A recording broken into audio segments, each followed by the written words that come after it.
About the bassoon, he said, yeah, I took a little bit of bassoon at the University of Illinois. I said, if I came out, could you show me what you know? He said, sure. So I did, and it didn't take long because he didn't know much, but it was helpful.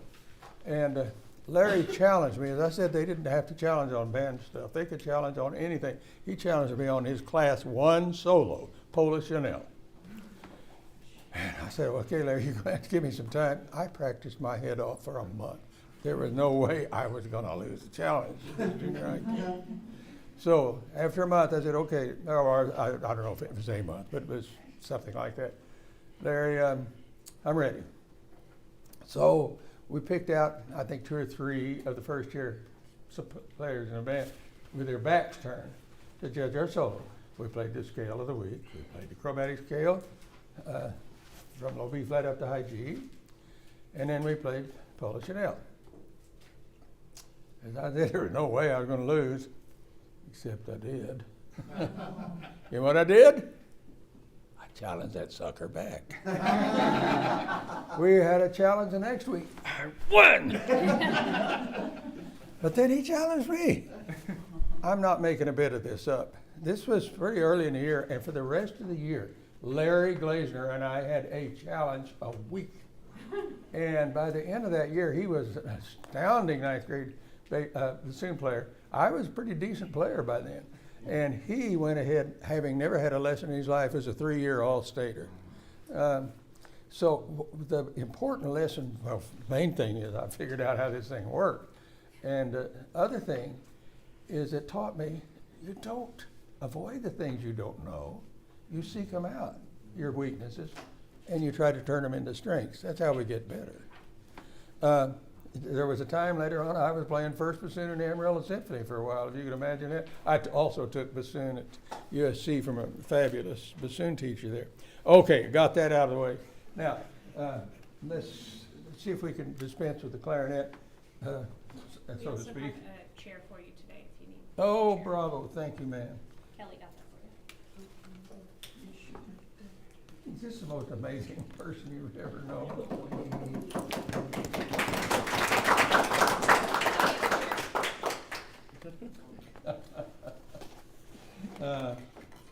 Okay, the clarinet. Oh no, that's the saxophone mouthpiece, isn't it? This would be the clarinet. I don't know where the reed cap is.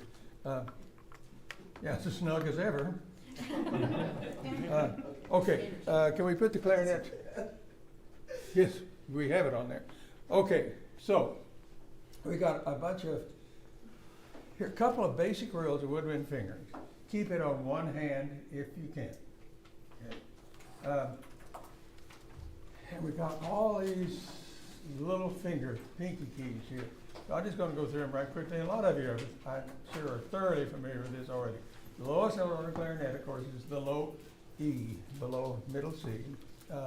And let's see if I can, my golly, there it is. So there are two little finger keys that do the same thing. The longest one here on the left side makes low E, or the bottom layer, bottom key. They both do same thing.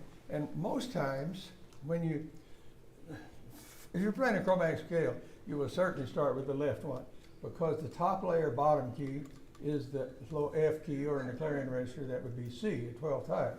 So you're going to play a chromatic scale, you start with this left hand C here, a B here, and you've already got the C key down, and you just lift it. Right, and then they've got also 2 keys for the next half step above, for the low C sharp, or the low F sharp, or it would be in the clarion register, the C sharp. So if you play the chromatic scale, you go left, right, left, and that's another. The other would be basic woodwind fingering rule.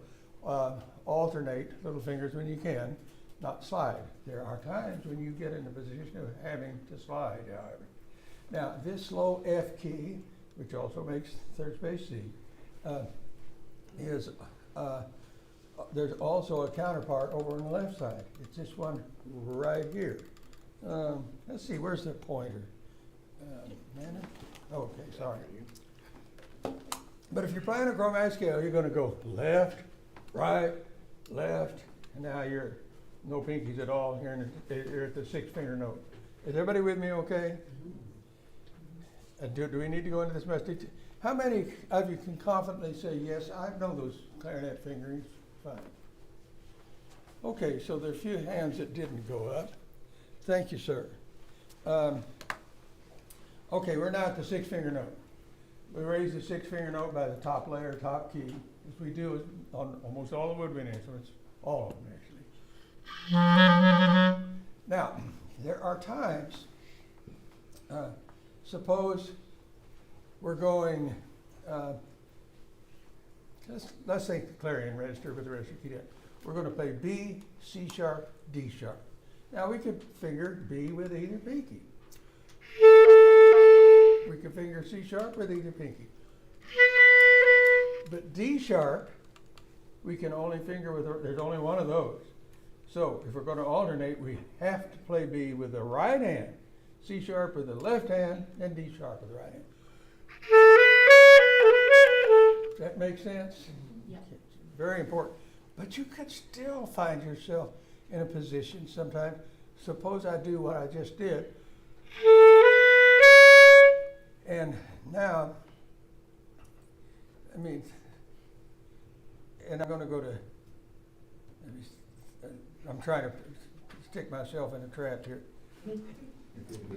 Back up just a minute. C to E flat. You're going to have to finger C with the left pinky. A lot of kids don't know that key exists. We're alternating fingers, right? C, E flat. Okay? What if we have to go then to C sharp? Well, we alternate, and we're here. But then, suppose we have to go to B. Okay, we do alternate, go here. What if we now have to go to E flat? Whoa, mama! We're down here. No way we're going to be able to get up here. So there will be a little sliding necessary. Rarely, but it does happen. Are we okay? We cool with that? All right. So these side keys here. We've already talked about the bottom side key. We've talked about I think the chromatic fingering happened at the bottom too. These others are essentially just trill keys.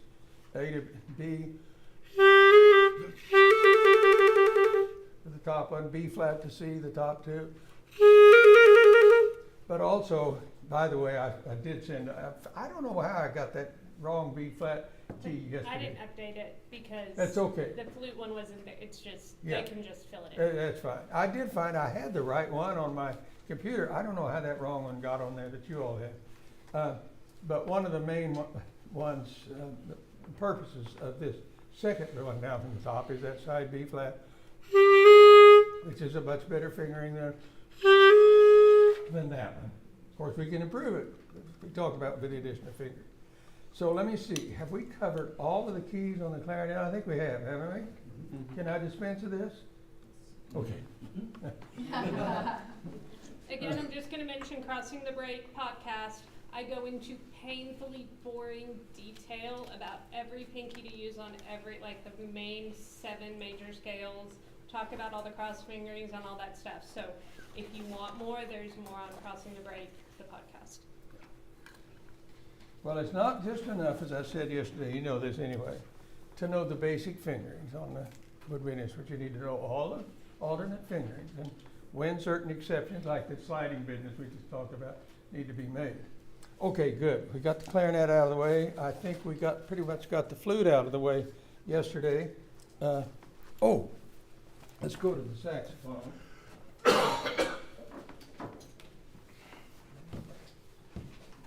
A lot of people get the idea that, erroneous idea, that the saxophone is easy. And there is some justification for that. The basic fingering system, I'm not sure who's, I think this is Mr. Fever's saxophone, or maybe it's his son Braden's. What's wrong here, baby?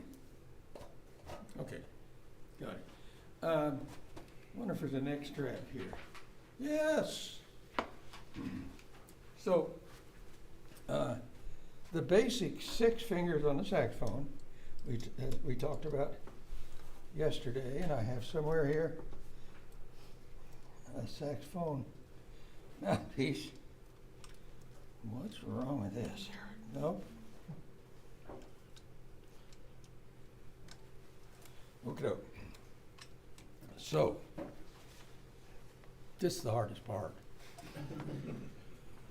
With this particular strap, it seems to be. No. Oh, by the way, this doesn't have anything to do with fingering. It's an often overlooked or unknown fact among a lot of band directors. The pitch on the saxophone mouthpiece alone ought to be A.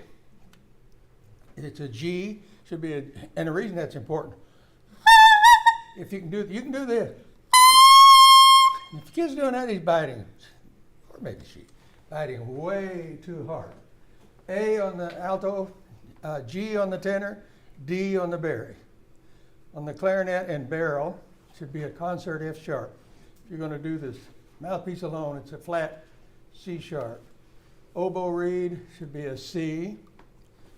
Bassoon reed, somewhere around G to A. Bass clarinet, F sharp. And that's important to check, because if they're biting too hard, you got problems. Okay, here we are, saxophone. So, the 6-finger notes.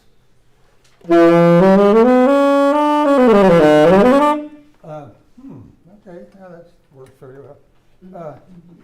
So we've got a bunch of whole mess of keys over here. So we want to make the longest air column we possibly can, which will produce the lowest note on the instrument. So to get all these keys closed, we have to put our right pinky down. We've got two choices with the right pinky, an upper key and a lower key. The lower key is the low C. Strap the right leg. Then to go from there to low B, I am amazed how few students, middle school, high school students I encounter, they're not sure what the low B key is. And the reason I always find out is because their D will be sharp. Okay, I'm going to interrupt myself and to ask you a question. How many octave keys does the saxophone have? Huh? One, right? Yeah. Wrong. It's an automatic octave key. This is the octave key here, of course. But the thing is, there's an automatic octave key. The first octave key, which is this little rascal right here, you don't even notice it generally. You think, oh, this is the octave key. It is an octave key. The first octave key serves the second note. It's first 7 notes of the second octave, D through G sharp. Now look what happens when I go from G sharp to A. Look up here. Ah! Now the oboe does the same thing, but they don't have the luxury of an automatic octave key. They have to do it themselves. But adult sax was nice enough to think, I don't know if those people will be able to do that. I'll just make an automatic octave key. So the first octave key serves 7 notes. Now to get back to the point, to raise a pitch, an air column, well, let's go to an open string. What if you had a violin, cello or bass, whatever, a string instrument. You're bowing on an open string and you decide, I'd like to do this an octave higher. Where are you going to depress the string on the fingerboard? In the exact center, right? And so if you're, say, playing an A 440, you press it in the middle, and now you're playing an A 880, right? So ideally, an octave key ought to be exactly in the middle of the air column. That means you're going to have a different octave key for every note. That wouldn't work so well. So if you're going to place an octave key to serve 7 notes, which of those 7 do you think you would place the octave key? The middle one, right? Yeah. Okay, what is the middle? If you're going D through A flat, what would be the middle note of those 7? Kelly's got her, of course, F natural. So the octave key is ideally located on the saxophone, the first octave key, for F. And that means the farther you get from F, the more mislocated that key is going to be. And one of the notes where that is, well, the note where it's most obvious is this D, the lowest note served by that first octave key. Typically very sharp. And a good approach to lower the pitch is to add the low B key. Hear the pitch come down? And so in clinics, I've had kids do that. I couldn't count the number of times. But when I say add your low B key, they don't know what it is. How is that possible? Is it the kid's fault? Whose fault would it be? The janitor? Maybe even the band director. Who knows? Yeah. Okay. So all these keys here. This is the. Well, we didn't talk about C sharp. Here's C. We know the lower the sixth finger note holds it. Now to raise that on a saxophone, we press this outside key here, which opens this key down here. Then we have C sharp. Now we're at the sixth finger key. Okay, but the saxophone will go down to low B flat. So C. We've already talked about the low B key. Here it is. And then we move that down, and now we've got every hole on the saxophone closed. Not very good. Okay, and there's our B flat. So we got these keys covered. Everybody pretty much all right with that? Then let's talk about these three side keys over here. The bottom one is a B flat key. We've got the two finger note A. Go to B flat, just to press this.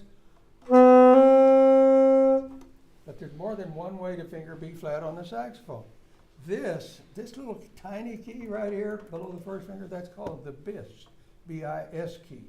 So if you put the first finger down on the first key plus the bis key, guess what? It functions exactly like the thumb B flat on the flute. Not a good idea to slide. But if you're in a flat key, if I'm going to play an F scale, I just anchor this thing on the bis key. B flat's there. Don't have to worry about it. Going back and forth, G to B flat. Can you imagine trying to do that going? You can hurt yourself. Feeling a little pain right now. So that's the bis key. Okay, then this middle side key, there are three side keys on the right. The middle one is for an alternate C. So if I'm going to go from B to C, especially in the upper octave, if I do the regular B, of course, it's first finger. The regular C is the second finger only. This would be very awkward. There's a better way. Just add this second middle key.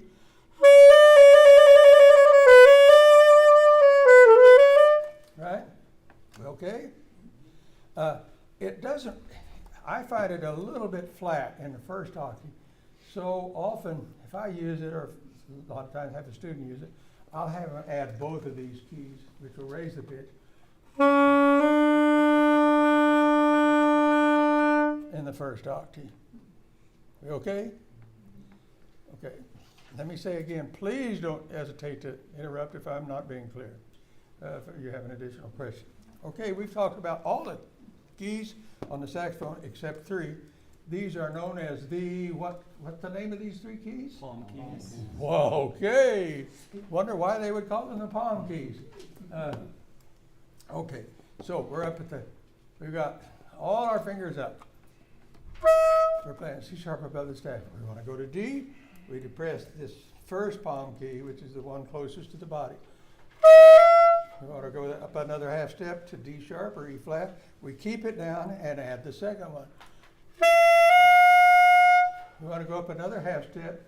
We're going to save that palm key because now we've got this top right hand side key we haven't used. So we've got these first two palm keys down. Now we add this top side key. And we got high E. We're talking about the third line above the staff. We got one more note to go.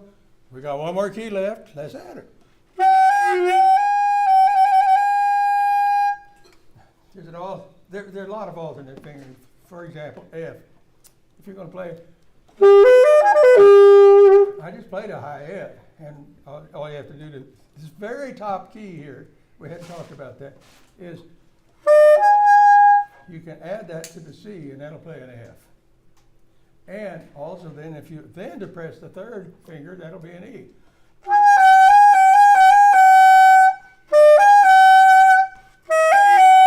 Same thing, but sometimes that can be really useful. So Yes. F arpeggio, they should be using. Oh, by all means, F arpeggio.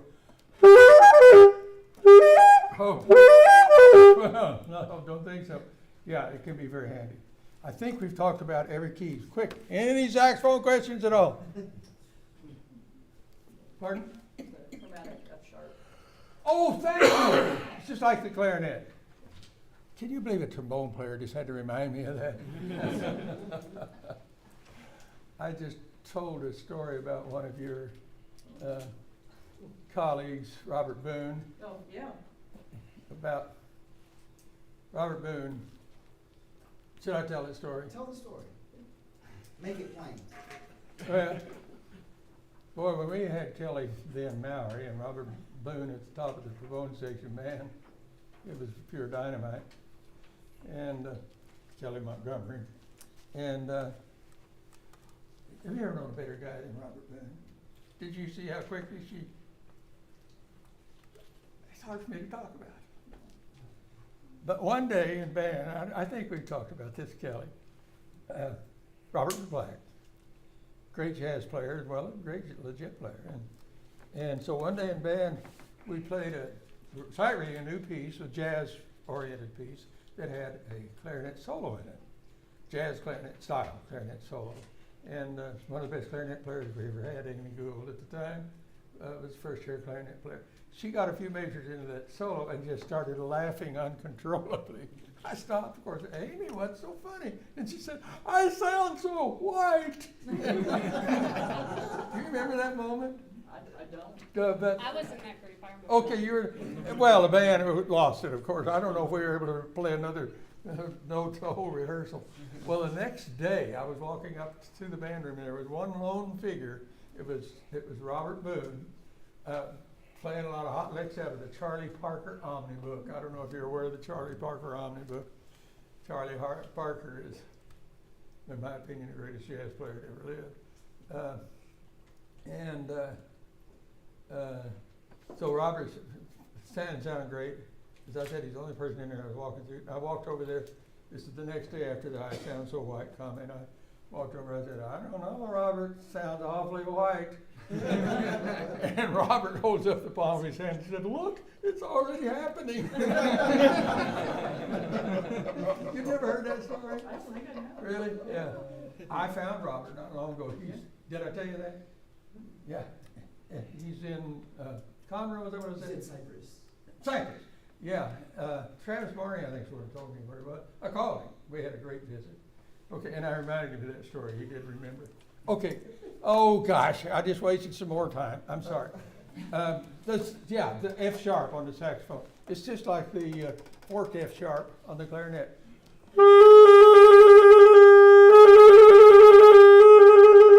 So it's a very useful key. You're playing a chromatic scale, of course.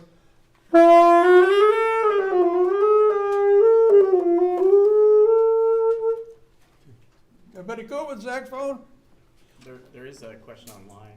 Okay. Two people actually kind of have this question. So about the high F sharp, she says she has a vintage horn that struggles to reach that note. The high F sharp? Yeah, and she doesn't have a key for it. Well, yeah, a lot of a more expensive modern saxophone. Now, I have a Selmer sax, but I bought it, I think, in about 1950.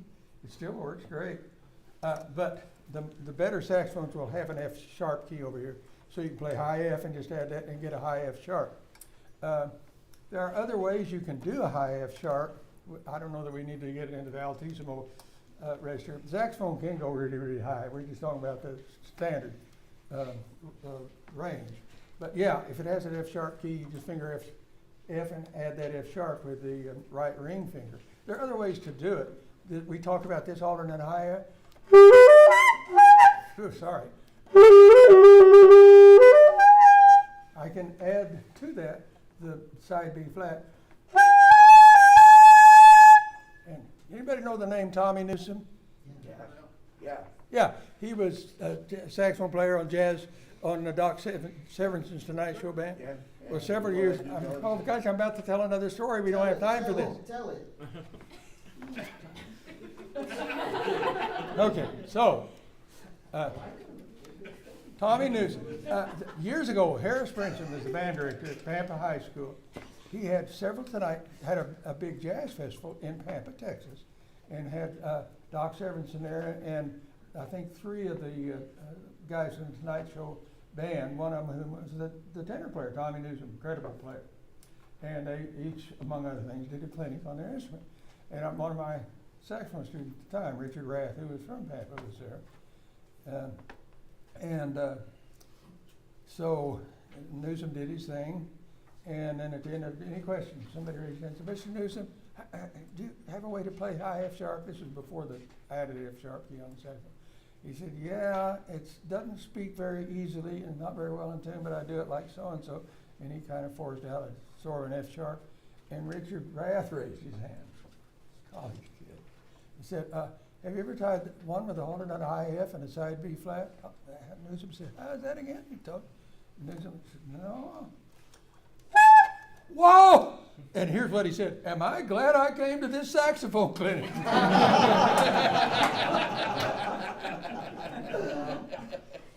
Is this Richard Rath, the father of this aircraft? The father, very correct, yeah. Yeah, Richard was in the band when I first got here. I think he was a sophomore that year. Okay, so are we done with the saxophone? Okay, yes, thank you, baby. Yeah, there was a time in my life I thought this was my future. Turned out to be wrong. There's a story that goes with that, but no, I am not going to tell it. So as he's switching next year, I think we should have a clinic called Storytime with Dr. Garner. Yeah, I don't know if you want to come so far. I've only told the clean ones. Okay. This, my friends, is what we call an oboe, formerly known as a hot boy. Did you know that? In French, H-A-U-T-B-O-I-S. Okay.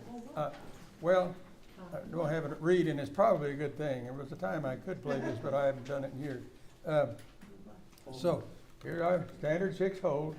We got our usual pinkies down here. So here's low D, right? This is D right above middle, C below the staff. Fingers seem far apart on here.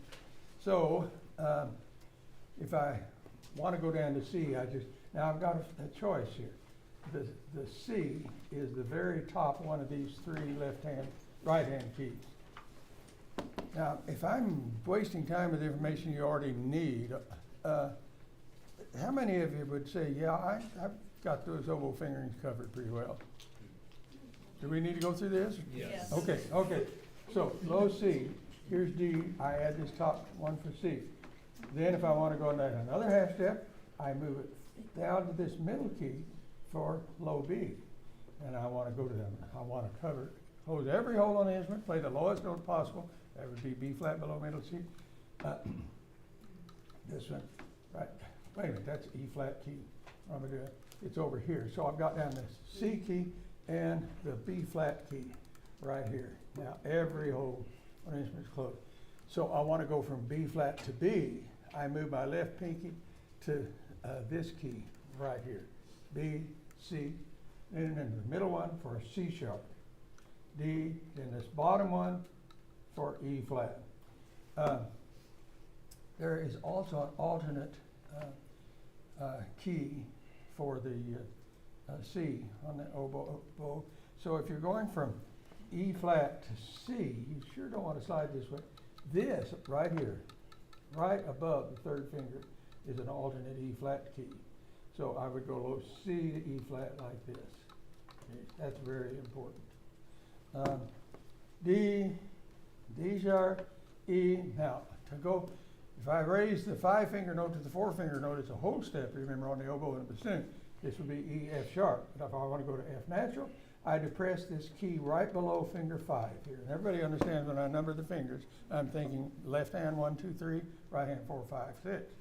So here's F. But what if I wanted to go from D to F? Boy, that's not easy.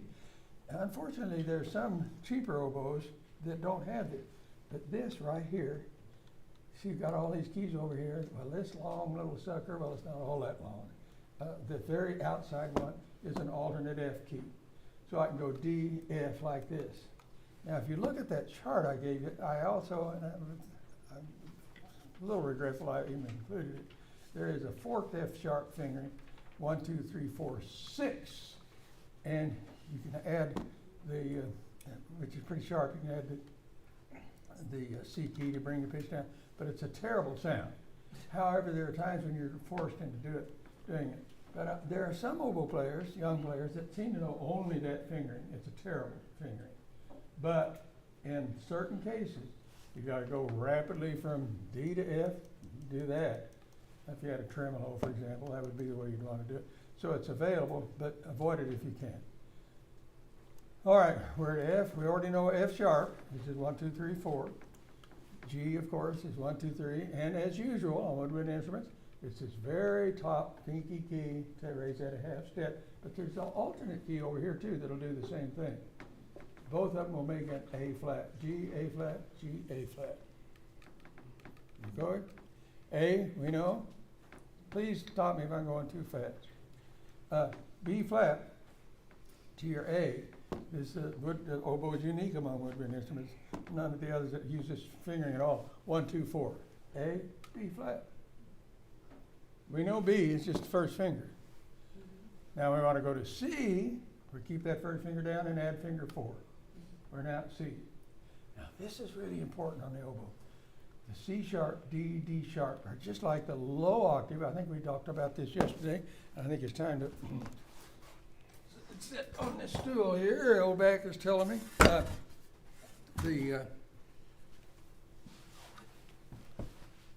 Would I be better off to get between these two rows here? Can you all see and understand way back there? They can move because of the live stream. If you can't see, come up here. Come stand here. Oh yeah, Join us. I forgot about Yeah. the live stream. We follow along on the charts too. Say what? Following along on the charts, which helps. Yeah, okay, good. So, the half hold on the oboe. We talked about the difference between sliding and rocking. And as I said, there are good players that do it that will disagree about that. My oboe teacher, Bill Chris, as I told you, who was a student of the greatest of all time, Marcel Tabito, from Philadelphia, not Pittsburgh, was pretty adamant about rocking back and forth. And it seems more logical to me. But it's not exactly an earth-shaking matter. So we're using the half hold, same finger in the octave lower. We're using the half hold on C sharp, on D, and D sharp. Now something really important happens when we get to E. What might that be? First of all, no more half hold. And in addition to that, we add, that's right, add the back octave, yes, it is an octave key. I almost said register key. This one has a double register key. As I think about it, I've never played one of those. I've forgotten where it's added, maybe C. But anyway, so E, F, F sharp, G, G sharp, A sharp, B, C, all with this back octave key down. So now we've covered, 2 octaves and a major second on the oboe. Go about the high C sharp. It's actually an overtone of F sharp. Just fingered like. Are we okay? Do we have that on the? Is that the oboe thing we've got up there? Yeah. Okay. So you see on high F sharp, it's just 2, 3, 4, and the low C key. High C sharp. High D, half hold, 2, 3, D sharp key. High E flat, and this is as high as I expected my junior high kids to go. People don't do it anymore. I don't know why. But they probably, in their young lives, certainly would not have to play anything higher than E flat. So have 0, 2, 3, 5, 6, C key. There's your pretty flat. Anything else about the oboe? Okay, and what note does it say plays with the reed alone? C. C, okay, good. Now, that's not a crow. Crowing on a reed, on a double reed, is entirely different matter, actually getting several pitches at once. We will not take time to go into that. So we have covered the saxophone, the oboe, well, we've covered everything. We are going to try to get to brass, I promise, but that won't take long. Come on, baby, how'd you go in there? I guess that's, whoops. No.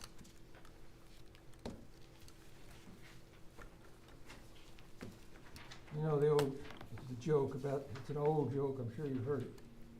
What's the difference between an oboe and a bassoon? How long they burn? Yeah, bassoon burns longer. What is going on here? It might help if I Here, you put, wanna give it to me? I'll figure it out. there we go, finally. Okay, let's see, okay. Now, bassoon comes in several parts. This bottom joint is called the, anybody know? Boot? Boot, Yeah. most commonly. And this shorter one here is the Tenor joint? tenor joint, sometimes the wing joint, and the bass joint, and the bell, and the vocal. This has nothing to do with fingering, but the standard vocal length on bassoon is generally, it comes generally from, I think you can even get a 0 to 5. And the higher the number, the longer the vocal. Normally it's a 2. But if you've got a bassoon player that is habitually sharp and everything else is right, then you could consider going to a 3. Or conversely, can be habitually flat, it's not likely on the bassoon. Part of the bassoon's problem with respect to pitch, certainly, is its extreme length.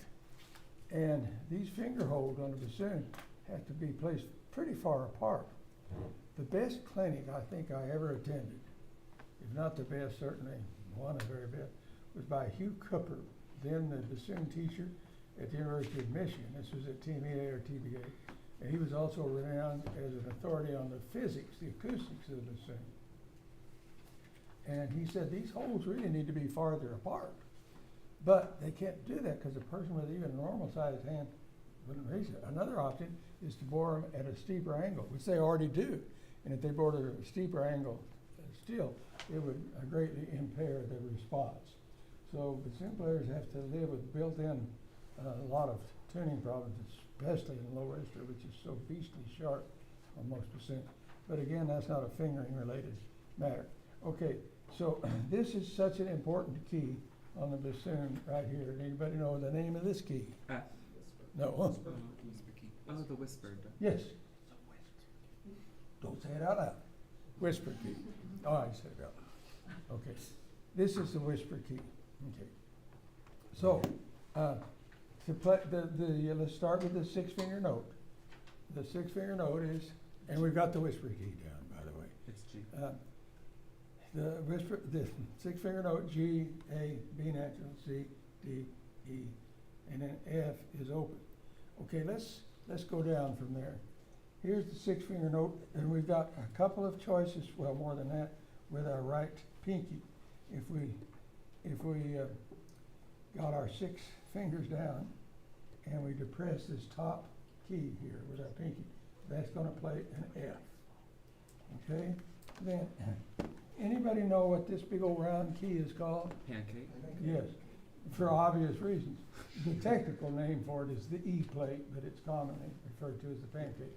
So we're fingering low F, and we've got this down. We add the pancake, and that makes an E.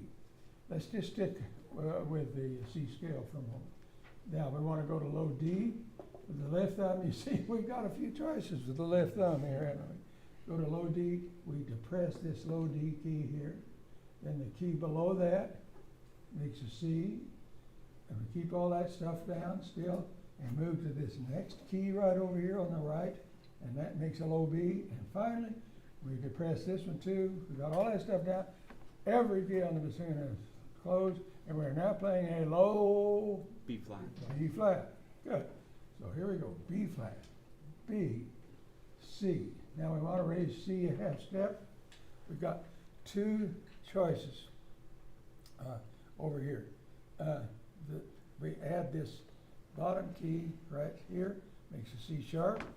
We want to go to D, we already know how to do that. We add this pinky top key, it's an E flat. We're back to E, we've already done that. And then raise this, F, and now we've got this whisper key down. F sharp. A couple ways to do that. Play low F and add the first key below the pancake, and that's an F sharp. We also want to have an option with the right hand. This is sort of a split key here with the pinky. If we move it over to this inside one, that'll make an F sharp. F, F sharp. You okay with it back there? Which of those do you recommend for just straight chromatic? Oh, absolutely the one The with thumb. the thumb. And this would only be if you need your thumb for something else. Yeah, maybe you're going F sharp to A flat. Okay. Okay. Now we're at G. Let's go to G sharp. Guess what? Raise the 6-finger note. Hit the bottom key here, which opens this key down here. Bring it out. G sharp. We all right so far? A. Now the key above the whisper key, add that to A, and that makes a B flat. There is an alternate B flat key, and that's the one depressed with finger 5, right below finger 5. Does the same thing. And there'll be times, not many, but occasional times when that'll be helpful. You already know B, I hope. Still got our whisper key down. C. Now C sharp. This is the C sharp key right here. It's pretty sharp, so add the low D key with it. Okay, now we're at D. To go to E flat, this is a forked fingering. 1 and 3, still got our whisper key down. It's a very sharp note. It's really important that you put down the G key. I mean, the E flat key, here's the top one. Then we're in E, we know F, we know F sharp, still got our whisper key down. Now we get to G. G is a half whole note, okay? And it's sharp. This is not optional. Put down the top key with your left pinky. Okay. G sharp is a half whole note, just like the low one, but half whole. Now we're through with the whisper key. We're at the top line A. So 5 fingers, just like the lower one. B flat, same thing. B, same thing. C, same thing. Now C is different. Finger C, and we add 5, 6, and the low F key for the C sharp. D, 2 fingers only. E flat, keep those 2 fingers down and add all 3 fingers on the right hand. Now we're ready to go to high E. High E is 1, 3, 4, 5, 6, and something really important happens here. Starting with high E, we have to add this left pinky on the E flat again. That's fundamental, okay? We're not going too fast? Okay, F, just raise 1 finger, 1, 3, 4, 5. F sharp, there are various ways to do F sharp. The most common is half whole, 2, 3, 4, 5, and the B flat key, F sharp. And I think I'm going to stop with G. G half whole, 2, 3, 4, pinky, and of course the E flat key. A lot of keys on this thing. But I was so surprised after my Larry Glazner experience. By the way, I should probably, oh well, what the heck. No, Larry Glazner was a very significant person in my whole teaching career. Everything really important I learned about teaching, I think, in a very fundamental way, was it I teach in junior high school. And there are other examples, which I'll not bother you with, but Larry teaching me to seek out my weaknesses. And Larry was also, among other things, funny, had a great sense of humor. I think of him often, and a few years ago, I'm thinking about Larry, and I thought, you know, we're living in the age of the internet. I'd love to track that guy down and call him and tell him what he has meant in my life. I did track him down. He had died 3 months before. I sat there with tears streaming down my cheeks. How I regret that. Well, any woodwind stuff, quick, before we go to brass. How's our time? It is 10:49. We can go 11 more minutes Oh, my word. because we have a class at 11:10. Yeah, I did want to show you one other little fingering thing that you have, but we don't have time for it. So let's go right to brass. Do want you to put need a that- brass instrument, or are you just gonna? No. Okay. Somebody who's got a brass instrument in Somebody here? brought a trumpet for you. Okay, okay. You can be our guinea pig. No, I'm not gonna play it. Well, I'll tell you, one thing I did my first year to teach, I went down and bought, I think for $35, an old con cornet, which I still have. My wife had silver plated for me. I do get it out every now and then. I haven't yet, and I did practice it every day. My goal was to be better than any one of my junior high kids. And I kept on my stand all the time, a cornet, a clarinet, and a flute, and used them all. But I would dream of doing that in front of you.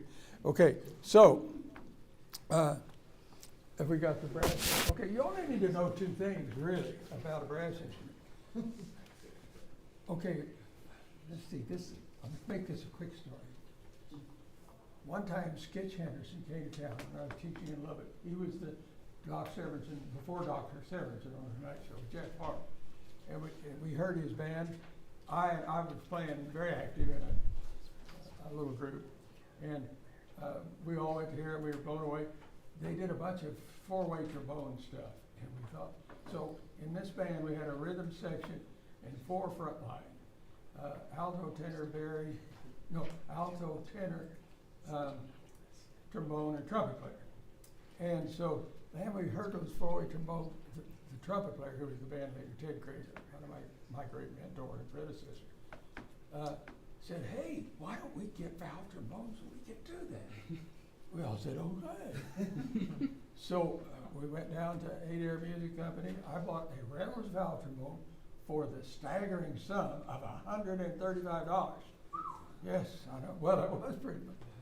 And I can remember Ted in the car on our way to Plainview or making a trip to Plainview. The 2 things you need to know. The other one is the harmonic series for that particular instrument. If you know those 2 things, you can figure out any fingering at all. So our guest soloist is, why don't you just stand up, would you, and maybe come over here so that the people online can see you. Would an actual trumpet player like to play? And feel free to tell any fascinating stories you'd like to. Do you actually need a trumpet player? No, come over here You want it for to the be kid. good. And just play, start on the open G and, You want to try? Yeah, we'll let John do it. He's an actual trumpet player. He's not really a I'm a trumpet trumpet player. He player. just brought you a trumpet Oh. to be nice. John's really a Oh, trumpet do you have player, so. this is great. I'm not worried to play a nice mouthpiece like It's this. just a blue from something I forgot. My high school band director gave it to us. you want to introduce yourself to our audience? Hi, I'm John. I'm a trumpet player. And as all trumpet players greet each other, I'm better than you. Yeah, that's the trumpet player. If you haven't yet, online people watched his jazz clinic from a couple days ago, but go back and watch it. The way he introduced himself, it almost said like, hi, I'm John, and I'm an alcoholic.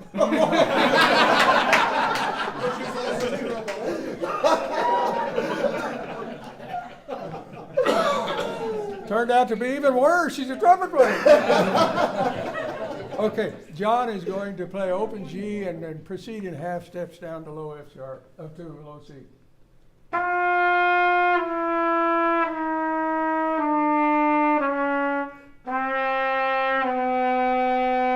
Right. If I said CPE, anybody know what that stands for? Common cumulative pitch error, Where'd you learn that? WT. Who was the teacher? The cumulative pitch error, that's a common term. What that means is, we already discussed this. To lower a vibrating air column a half step, you have to lower it, what? Extend the length by 6.9%. 5.95%, yeah. We just call it 6%. Well, so that second valve, it can easily be arranged to make the right length to lower the open tube a half step. But what if you have 1 and 3 down? Now you've got much longer air column. Can that same second valve lower that air column a half step? No way. So what the manufacturer actually does is build those valve slides a little longer than they need to be to spread the air a little more. But the greater the length of the valve combinations, the worse out of tune it's going to be. So that's why John has got a kick slide here. So when he plays low D or low C sharp, or C sharp in particular, which would be painfully sharp, he can extend that third valve slide to correct for that. You want to demonstrate that for us?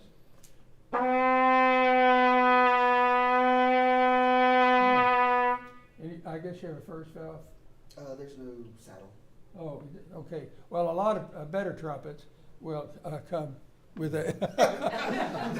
The first valve slide comes out, so it can, if you have a ring on it here.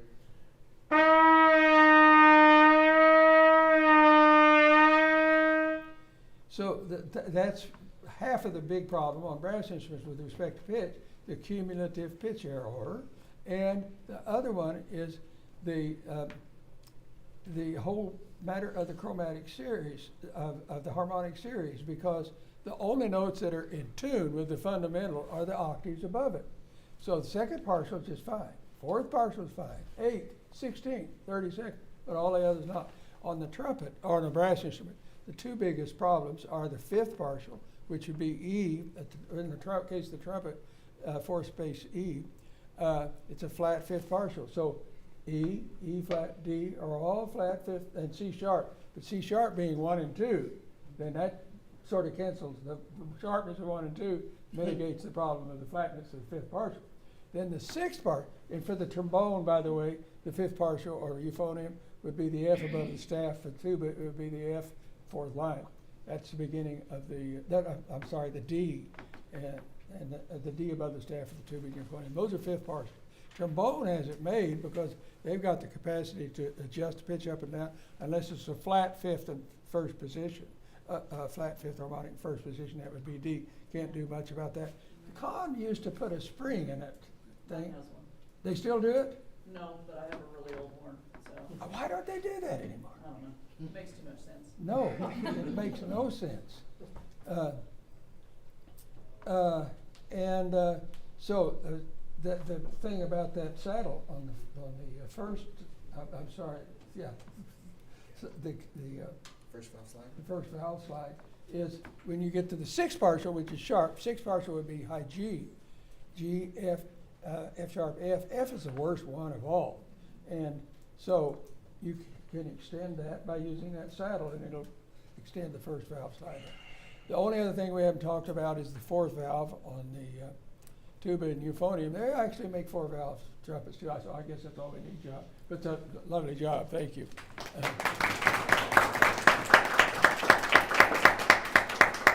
The fourth valve, pardon?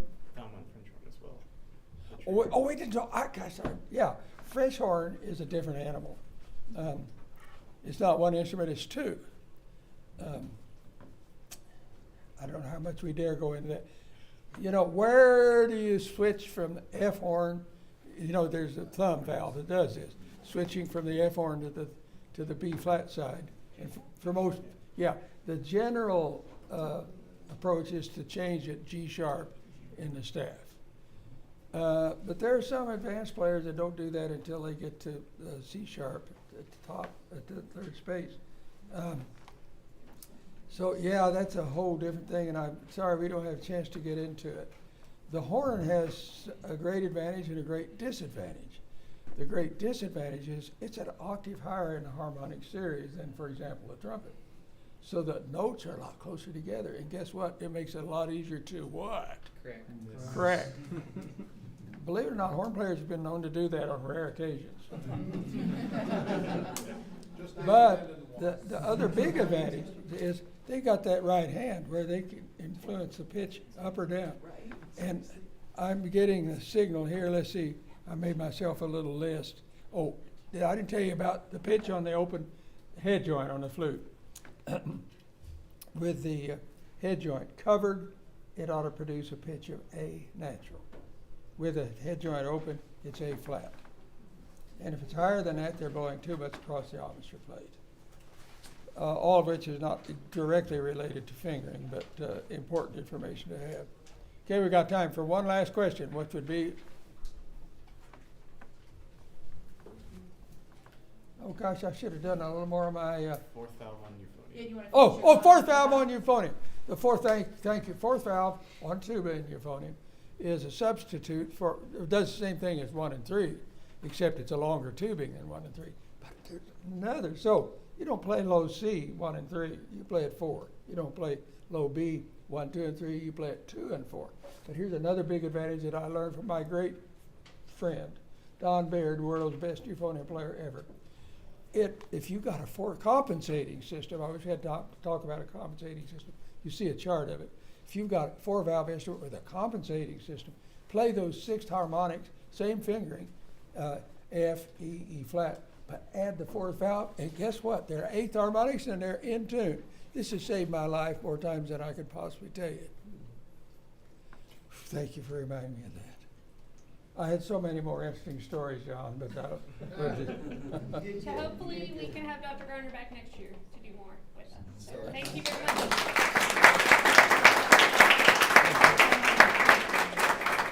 We'll be back in here in 9 minutes with Eric Rath on percussion. So who is the who wins the distance award? I assume it's Canada, right? Thanks, Canada, yeah. And then California here, raise your hand. And we have North Carolina, Colorado, Indiana. Are they here? They may have gone on the hike. No, they wouldn't have gone on the hike again. See the news? Oh, I was going to play it. What's the name of this?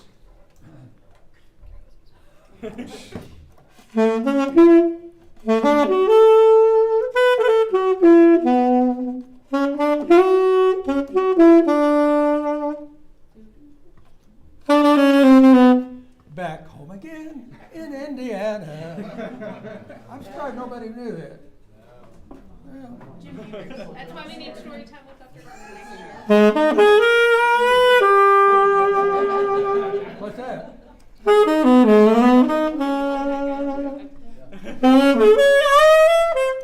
Play, Doc. Come on. John, you ought to know that. I'm not a trained jazz musician. We talked about this. Harlem Nocturne.